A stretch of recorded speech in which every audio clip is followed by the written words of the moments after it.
Let's start by asking Sage to calculate the intersection of two sets. We will write here first one of the sets, and then let's write down another set. So let's say that we have the set of the elements 1, 2, 3, and the set B of elements 2, 3, 4, 5, 6. And now we want to ask Sage to calculate the intersection of the sets. Well, the symbol for intersection in Sage is going to be the ampersand. So we're going to write here A ampersand B. And so then we run, and here it is. I mean, the set of the elements 2 and 3 is the intersection of these two sets. For the union will be the same, but the symbol for the union is going to be the vertical bar. So let's copy the same thing just to be sure that the syntax is correct. This is a good practice, always copy and paste.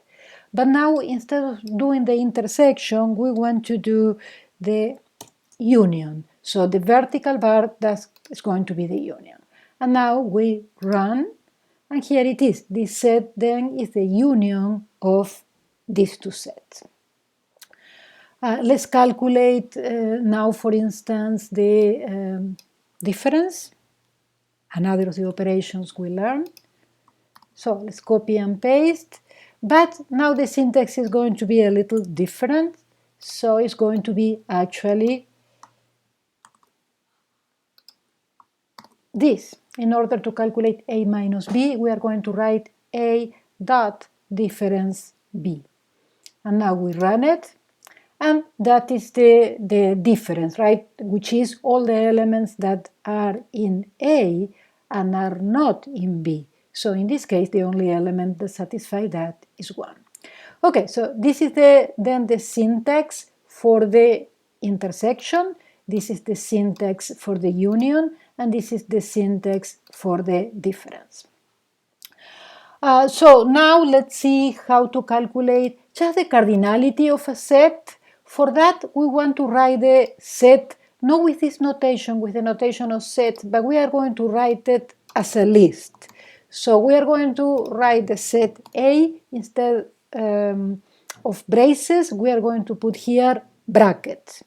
And so once that we write the set, in this case the set of these particular 4 elements, so then I'm going to make this list. I mean, this notation with brackets is not a set but a list. And so now I'm going to make the set to be a list. And so I'm going to put the command something equals set A. So this t is any variable you want. And then after that, you are going to call for the cardinality of t. I mean, whatever letter you have put there, so we call it t. So now we look for the cardinality of t. Okay, so these three commands is what is going to give us the cardinality of the set A when we run. Here it is. The cardinality is 4, right? So this set has 4 elements.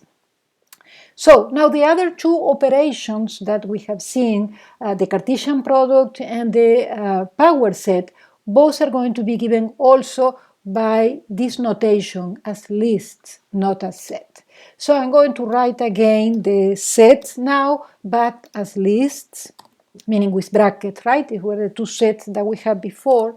And now the command for the Cartesian product is going to be this. So I'm going to write Cartesian product of A and B, these sets that are here. And I'm going to put equal to any variable. Before I call variable t, now I'm putting for the Cartesian product variable c. And now I want to display that set. So I'm going to write the command now set c. And so c is the Cartesian product, so that will display all the elements in the Cartesian product. All the pairs, right, where the first component belongs to the set A and the second component belongs to the set B. Finally, for the power set, we are going to use this notation.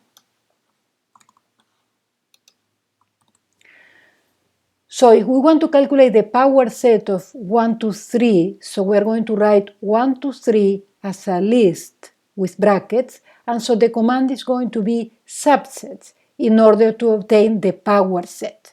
Remember that the power set is the set of all the subsets, right?